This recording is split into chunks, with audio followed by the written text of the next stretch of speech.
안녕하세요. 사람을 더 건강하게 인강한의원 최서구 원장입니다. 결혼한 부부라면 누구나 자신들을 닮은 아이를 낳아 잘 기르고 싶은 바람이 있습니다. 그런데 요즘은 결혼 연령이 점점 늦어지고 사회활동에서 오는 과로와 스트레스 등으로 인해서 임신과 출산이 순탄치 않은 부부도 늘어나고 있는 추세입니다. 보통 정상적인 부부 관계를 피임 없이 1년 이상 가졌어도 임신이 되지 않거나 35세 이상의 여성의 경우에 6개월 이상 시도했는데 임신이 이루어지지 않았다면 무작정 기다릴 것이 아니라 임신을 위한 적극적인 치료를 시작하는 것이 좋습니다. 또 둘째가 지나치게 늦어지거나 임신 중간에 유산으로 인해서 임신 유지에 실패한 경험이 있는 경우에도 임신을 위해 한방치료와 준비 과정이 필요합니다. 조사에 의하면 전체 가임기 부부 중 15%가 난임으로 고생하고 있다고 합니다.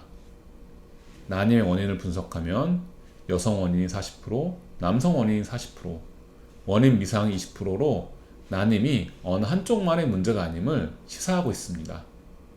오늘은 한방으로 난임을 치료하는 방법을 여성을 중심으로 말씀드리려고 합니다.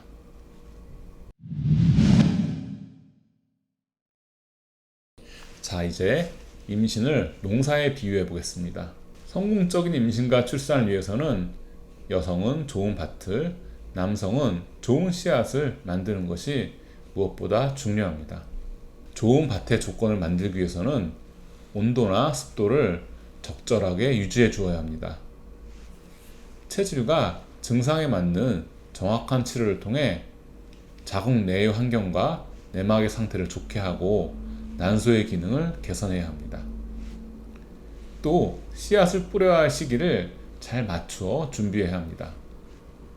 체질에 따라 임신을 피해야 하는 시기와 임신이 잘 이루어지는 시기를 숙지하고 이를 지키는 것이 임신에 훨씬 유리합니다.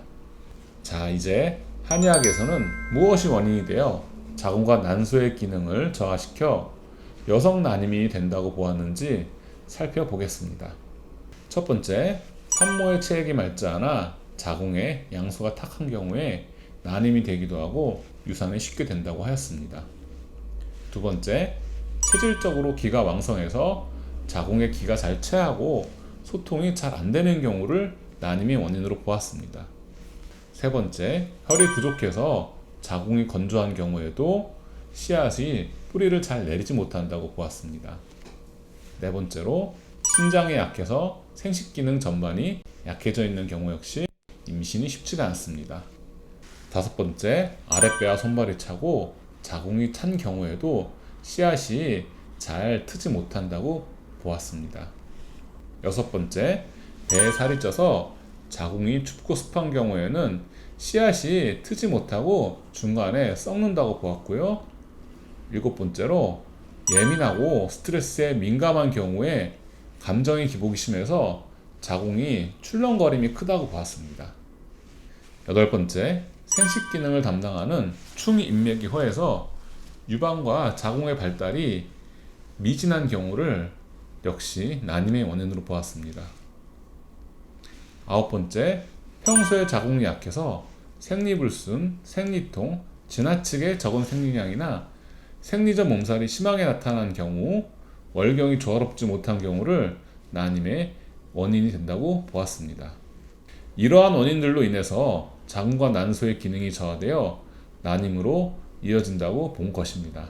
체질과 증상에 맞는 치료를 통해서 난임의 원인을 제거한다면, 즉 진단과 치료가 정확하다면 뭉친 실타래가 실마리를 잡으면 술술술 풀리듯이 난임 문제도 해결될 수가 있습니다.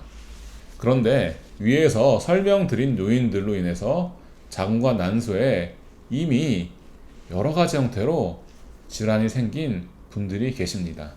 자궁 근종이나 자궁 성근증, 자궁 내막증 또는 자궁 내막 증식증 등의 자궁 질환과 난소 낭종, 다낭성 난소 등의 난소 질환이 있다면 이에 대한 한방 치료와 동시에 임신 준비를 병행하시는 것이 좋습니다. 호르몬 요법이나 수술 요법은 임신 능력을 저하시키는 경우가 많아서 한방 치료를 통해서 먼저 난임 문제를 해결한 후 고려해 보시는 것을 권해드립니다. 이상으로 여성의 난임 원인에 대해서 살펴보았습니다. 제가 이미 다른 영상을 통해서 자세하게 설명드린 부분도 있고 부족한 부분은 앞으로 하나하나 풀어나가 보도록 하겠습니다. 모쪼록 정확한 원인 치료와 관리를 통해서 임신과 임신 유지가 무난하게 진행되어서 성공적인 출산에 이르시길 바라며 이번 영상을 마치겠습니다.